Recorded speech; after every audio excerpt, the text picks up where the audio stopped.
if you're going to be greedy, you ought to at least think it through first. And I unfortunately did not, you know?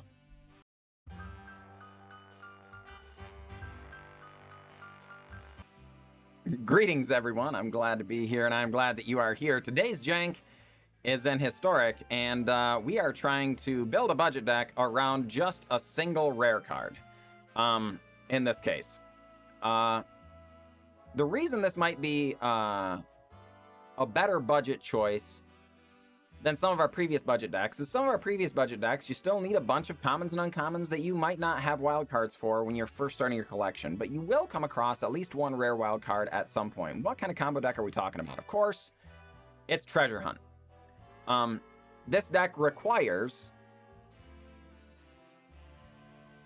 these cards right here.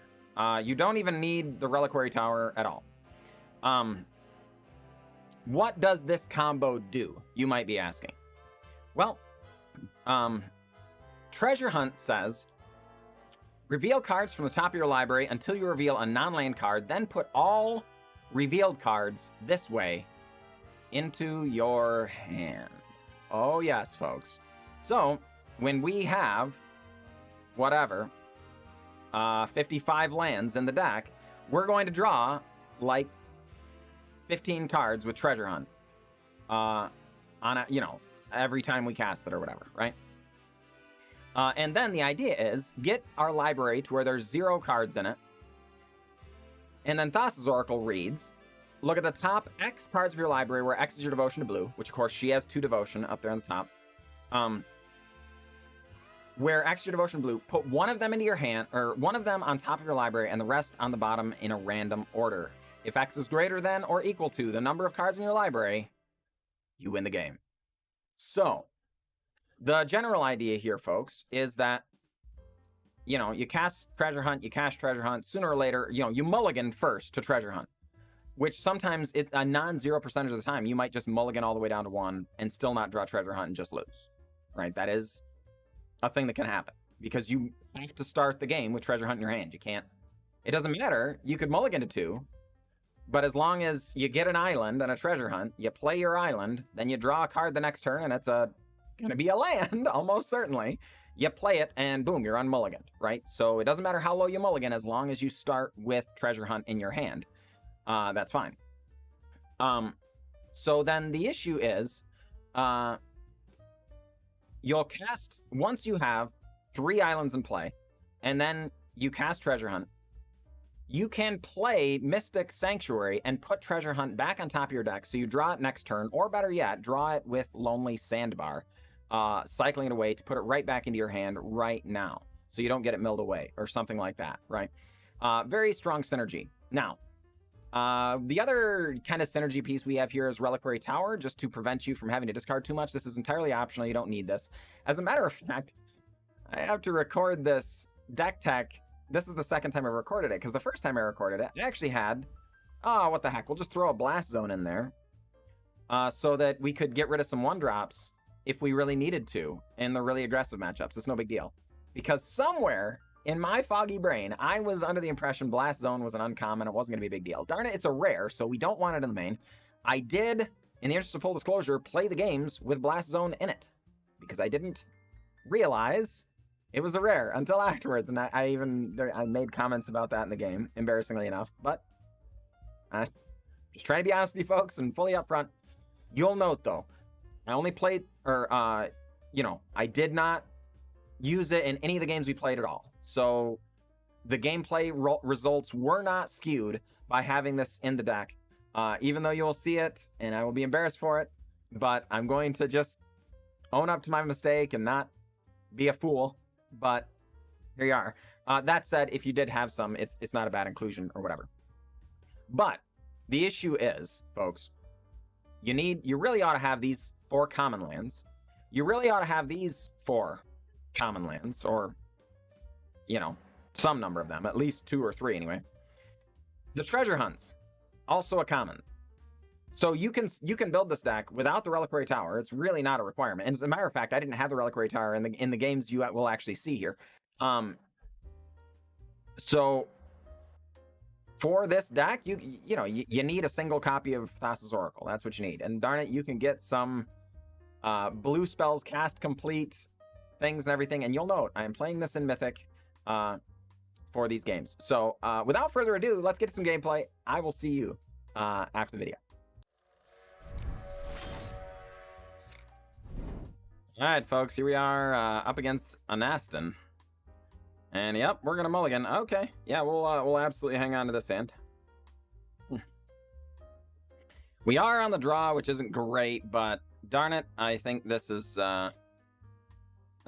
Oh boy, opponent appearing to also be on a combo deck. Let's see if they also have interaction, because them having interaction is not great. Oh boy, we drew into another treasure hunt. Drawing into the treasure hunt is actually just stellar here. Pretty happy about that. Need to discard 8. Alright. And there we go. There we go. But drawing a treasure hunt for the turn there. Very, very good draw.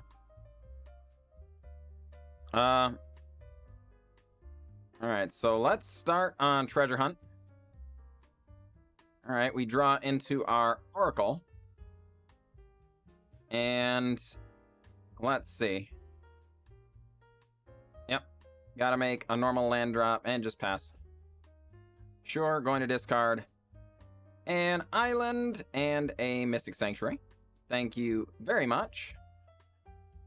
Alright, and this is, yeah. Opponent, tapping some mana. It's another Power Stone Shard. Now has access to 4 mana. Because each of these taps for 2, right? A third, oh my goodness, still has access to 4 mana. And Karn, the Great Creator. Alright, fair enough. E-I-E-I-O, what do they go and get? It's Paradox Engine. Oh boy.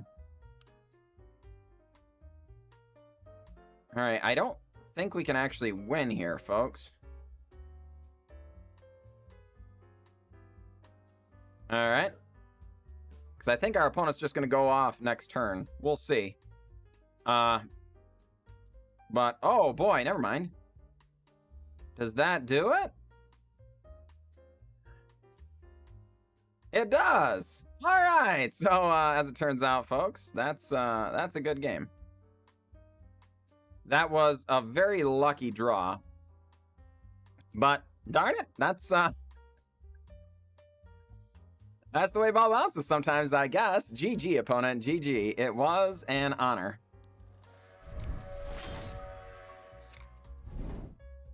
Well, we have Thassa's Oracle, but darn it, we don't have a treasure hunt, and we have to start with treasure hunt. So we're going to go ahead and mulligan a couple of times. Oh boy, all right. Yep. That is, that's a good draw, folks. We got our Thassa's Oracle. We have 2 action spells in hand. And the point is, you only draw all the way down to your action spells. So,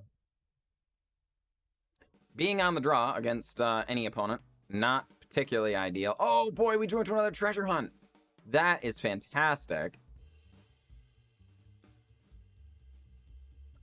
All right. Opponent does just kind of let it resolve immediately. Not quite sure what Magic Wizard is up to over there.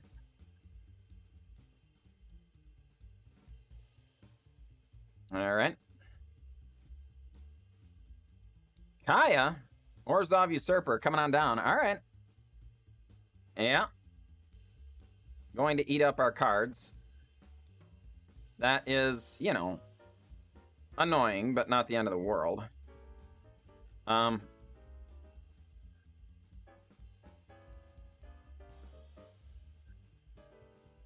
Is there only... There's only one more action spell in the entire deck, right? So there is a risk that we lose here if it's the actual bottom card, but that's pretty unlikely. All right, yeah.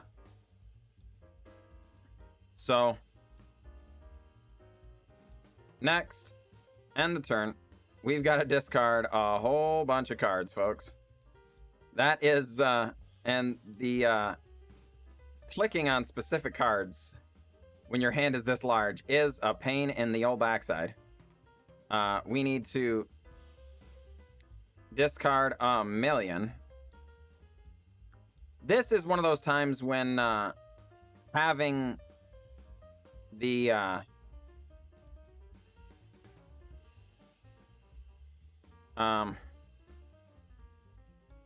extra. There we go. Please forgive me. This is where having the extra lighthouses in the deck would be very, very good. You would, you know, you just have no maximum hand size, so you just don't have to worry about discarding. But I was trying to make this absolutely as budget as possible, you know? So, here we are doing the thing, but folks, I think we've got another win on our hands here. All right. Opponent doing the thing. Sure. Well, then we're going to go ahead and treasure hunt the rest of our library away. And Thassa's Oracle for the win. Our opponent trying to do something cool, clearly with Planeswalker synergies there, but just not, you know, what can you do? They're trying to accrue incremental advantage turn after turn after turn with these Planeswalkers and stuff, and we're just like, yeah, but what if we just won the game, right? You know? So, one of the advantages of this deck, folks. Alright, folks, well, we're going to hang on to this. Yep. We're going to lead on our beautiful, beautiful Bob Ross Island. And pass turn. Inspiring Vantage into Mazemind Tome. Well, folks, the jig is up. We're about to reveal our proverbial hand here. Opponent knows exactly what's going on now. Yeah. All right. So let's get rid of a whole mess of islands here. Yeah.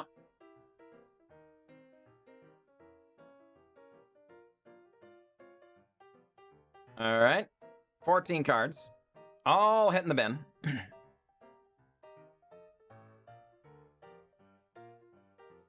Oh, wow, folks. I guess I should trade this out. I was always under the impression the Blast Zone was a rare. I guess I'm going to have to redo the deck tech there. And take out Blast Zone, because it's definitely not required. But, shoot. I'm not going to get rid of any of the footage we've seen so far. Like, it doesn't really do anything to the deck, and obviously we haven't needed it to. But, alright, well, let's cycle this away just in case. Okay, because if that had been a treasure hunt, then we get to save some time. Unfortunately, drawing into the Oracle now means if our opponent exiles our bin right now, that's very, very problematic. Yeah, they don't. That's good. Another Mazemind Tome. All right. Well. Yep. Take the action. Yeah, in retrospect, folks, that was a bit of a punt. The reason we have those in there is to put it into our hand.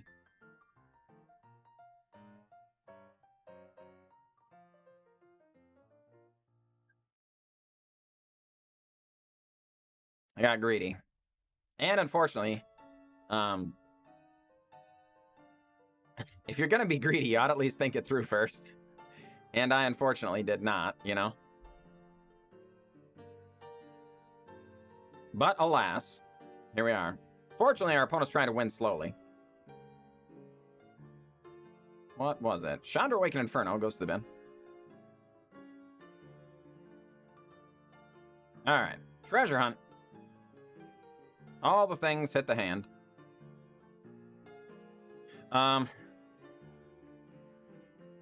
1, 2. Alright, so we're going to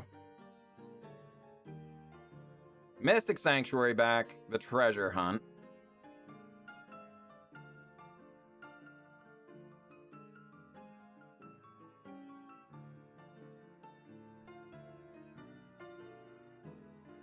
Opponent thinking things over. I'm not sure if that means they're... All right, take the action. So we have 1, 2, 3.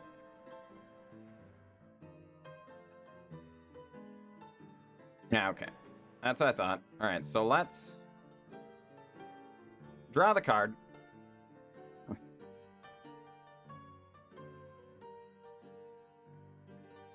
Yep.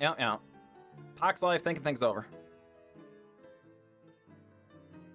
I'm not quite sure what they've got going on in their hand over there. Maybe just some burn, like a Bone Crusher Giant, or, you know, some shocks, things like that. I'm really not certain. But treasure hunt, some cards into our hand, another treasure hunt as well. There should only be one final treasure hunt in the deck, and then that way we should be able to win next turn. Oh, not that one. Darn it. Although it wouldn't be a big deal if it did. Yeah. All right, Maze Mind Tome. Going to do some scrying. On the upkeep. Doesn't get there. There's clearly a card they're looking for, right? That they're scrying really, really hard to get. It does make me concerned that they might just have interaction. Well, no, they really can't. I don't know. Yeah, I can't imagine they have a counterspell or anything. Like, I mean, they're in, you know, they're in Boros. All right, treasure hunt. Into treasure hunt. Treasure hunt. The rest of the cards out. Thassa's Oracle. And we got him. All right, so folks, despite some missed sequence there, we have won 3 in a row. Welcome back, folks. I am glad to see you here still. Yeah, and you will note, ladies and gentlemen, the Blast Zone did not end up doing anything. It's a complete luxury slot. Is not required. The Reliquary Tower, though, could have helped us not have to discard 30-some cards or whatever, so that's why it's here. Again, I don't know what my crazy foggy brain was thinking, putting Blast Zone in the main, and I really apologize for that. But that said, the deck did great. I showed you every game we played. We played 3 games, we won 3 games, there were no other losses. We did get a little lucky in games 1 and 2 by drawing additional combo pieces, and that's awesome. I do, in the interest of full disclosure, I want you to understand this deck has it almost cannot beat a single counterspell. The only way it can beat a counterspell is if your opponent is silly and counterspells Treasure Hunt or something. If they counterspell Treasure Hunt, you can get it back with the Mystic Sanctuaries, right? If they counterspell your Thassa's Oracle, the game just ends on the spot. Yes, you could theoretically build this with 2 Thassa's Oracle in it, but it will oftentimes slow you down 1 full turn on the win. And in Historic, boy, there's a whole bunch of times when just that 1 turn is enough. Now, you can also build this, theoretically, with just 3 treasure hunts, and just put in another island or whatever as a land, doesn't matter. It makes the mulligan harder, because again, darn it, you mulligan until you get treasure hunt. There's no way to win this game without starting with treasure hunt in your hand. You will not do it, you know? But pulling out one of the action spells here can speed you up 1 full turn, and that is very, very relevant. In the same way that we kind of drew into one of our combo pieces in game 2, I think. And that really, really helped us, and we were able to bring home the win there. Darn it. You can just arrange that by putting in 1 fewer treasure hunt. Keep in mind, though, the mulligan in this deck is where most of the battle is fought. You're not going to have lots of interaction. Darn it, you don't care what your opponent's doing. You could play this deck and cover up the top half of your screen. It does not matter what the opponent is doing. You have 1 game plan. You have 1 task. You are going to accomplish that 1 task as early and as often as possible.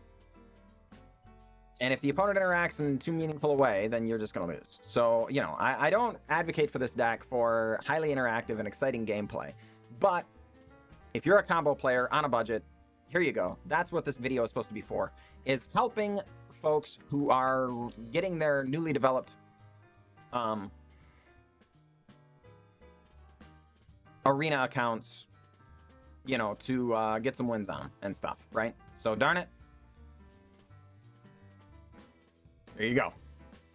What else do I have to say about it? Not much. Normally in this section of the video, I go over all the different upgrades and stuff you can make to the deck. I mean, okay, we could talk about some of that. There are some utility lands. Do they make the deck better? Not particularly. You know, you could maybe have some more cycling lands or something. In the one game, we needed to cycle away a Lonely Sandbar. Or I kind of punted there. I wasn't thinking properly. And cycled away the Lonely Sandbar on our turn. And then we needed it the next turn, darn it.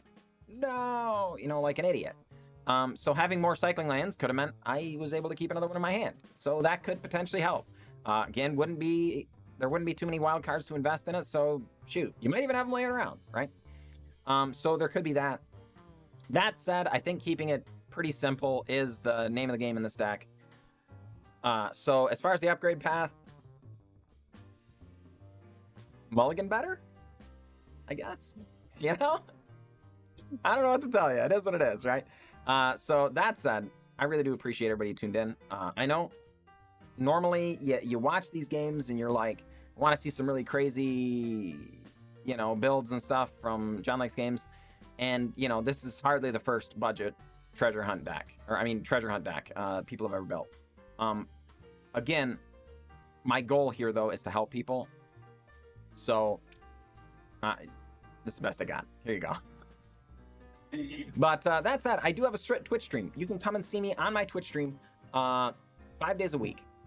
Sunday, Monday, Tuesday, Wednesday, and Thursday at 6 p.m. Central Standard Time in the United States.